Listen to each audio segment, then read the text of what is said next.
All right, welcome. Today we're going to take a pretty big leap. You know how calculus so far has been all about curves on a flat 2D plane? Well, we're jumping into the 3D world of surfaces, and that means we need to answer a whole new and much cooler kind of question. Think back to Calc 1. You got really good at finding the slope of a curve at any point. But what happens when you're not on a simple curve, but on a surface? Like, imagine you're standing on the side of a mountain. What's the slope? Well, it's not that simple, is it? The steepness totally depends on which direction you're facing. If you walk straight up, that's one slope. If you walk sideways along the mountain, that's a completely different slope. So here's the trick. It's actually a really clever hack. Instead of getting overwhelmed by all the possible directions at once, we just don't. We simplify the problem. We decide, okay, for now, I'm only going to walk east. And suddenly you've got a clear path with a slope you can actually measure. Or you could say, nope, I'm only walking north, and get a totally different slope. The whole game is just picking one direction and sticking with it. And that super simple idea, just walking in one direction, is the foundation for this whole topic. It translates directly into a powerful mathematical rule, which is really the core of what we're talking about today. So let's dig into it. So what we're talking about is called a partial derivative. And all it is the rate of change of a function with multiple variables, but here's the catch. We only let one of those variables actually change. Everything else, we just freeze it in place. And to show we're doing this special kind of derivative, we have some new notation. You'll see f with a little subscript x, or this kind of curly d symbol. Both just mean, hey, we're only paying attention to how x is changing right now. Okay, this next bit is the most important thing you'll hear today. Seriously, if you get this, you've got partial derivatives down. It's just two steps. 1, pick which variable you care about. Let's say it's x.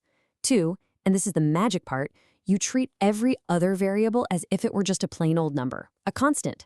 So why? It's not a variable anymore. For this moment, it's just a number, like 7 or 22. You literally just pretend it's a constant. All right, so that's the rule, but what does this actually look like? What's the geometry here? Let's connect this math rule back to our 3D surface, back to the mountain. And boom, here it is. This is where it all clicks. That partial derivative with respect to x, the one we write as f sub x, is literally the slope of the tangent line to the surface, but only if you're looking in the x direction.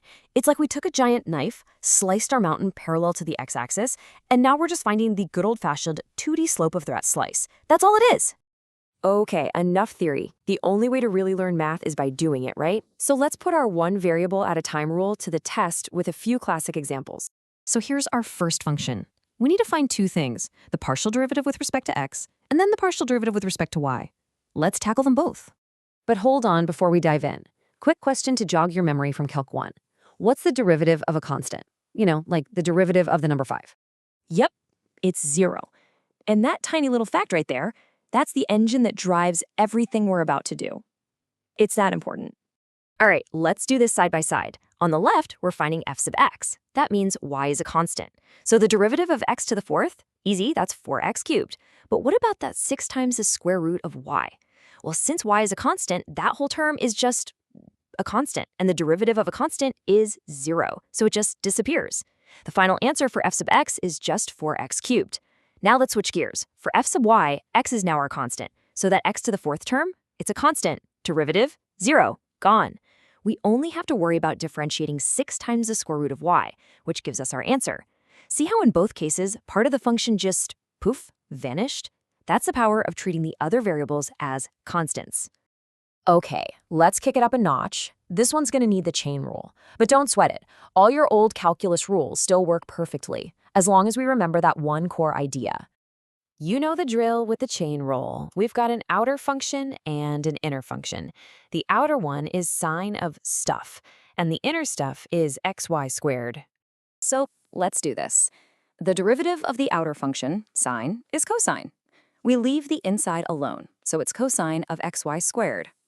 Now we multiply by the partial derivative of the inside part, xy squared, with respect to x. And here's the key moment. Since we're differentiating with respect to x, that y squared is just a constant coefficient. It's just along for the ride. The derivative of x is 1, so the derivative of the inside is just y squared. Put it all together, and you get y squared times cosine of xy squared. All right, time for the last example, and we're bringing out the big guns, the quotient rule. Yeah, the formula is a bit of a beast, but the main idea, treating other variables as constants, doesn't change one bit. We're going to find the partial with respect to y this time. With the quotient rule, the best thing to do is get organized first. We'll call the numerator u and the denominator v. Now let's find their partial derivatives with respect to y.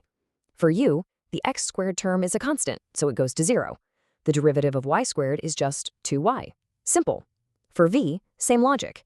X squared is a constant, its derivative is 0, and the derivative of negative y squared is negative 2y.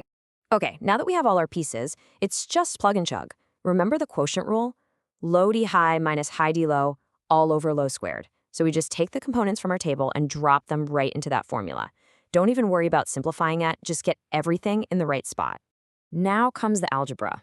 You distribute everything out in the numerator, watch out for that double negative, it's a classic trip up, and you'll see a bunch of terms cancel out really nicely. And when all the dust settles, you're left with this much cleaner final answer. Whew, okay, we just went through a lot. So let's boil it all down. What's the key takeaway here? What's the one thing you absolutely have to remember? First, remember what this is physically. A partial derivative is just the slope on a surface, but in one single direction.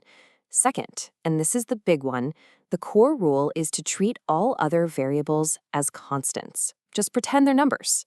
And third, don't throw out your old toolkit. The chain rule, product rule, quotient rule, they all still apply. You just use them with that one core rule in mind. And that leaves us with a really interesting question. Okay, so now we know the slope if we walk east, that's our partial with respect to x, and we know the slope if we walk north, that's our partial with respect to y. But what if you want to walk northeast? How can you combine those two pieces of information to find the steepness in any direction you want? Well, that is the perfect question to lead us into our next topic. Thanks for joining me.